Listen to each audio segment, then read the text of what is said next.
దేవుని బిడ్డలారా బాగా వినండి.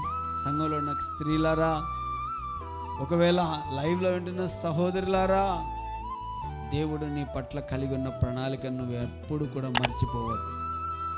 దేవుడు దేనికోసం నిన్ను ఏర్పాటు చేశాడో, దేనికోసం దేవుడు నిన్ను పిలిచాడో, దేనికోసం దేవుడు నిన్ను ఏర్పాటు చేసుకొని నియమించాడో. సంఘములో ఫీబే ఉంది, పరిచర్య చేసేది. సంఘములో దెబోరా ఉంది, ప్రవక్తగా ప్రవచనం చెప్పేది. సంఘములో హన్నా ఉంది, ప్రార్థన చేసేది. సంఘములో రూతు ఉంది, తన జీవితం మరలా తిరిగి కట్టబడి దేవుని కొరకు సాక్షిగా నిలబడాలని ఆమె. మీకు మంచి సంగతి చెప్తాను చూడండి.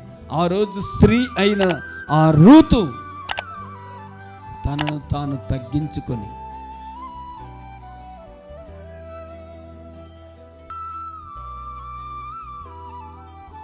తాను తగ్గించుకొని ఎప్పుడైతే చూడండి సత్క్రియలు చేయడం ప్రారంభించిందో, ఆ రూతు వంశములో నుండే ఇప్పుడు యేసుక్రీస్తు వారు వచ్చారు.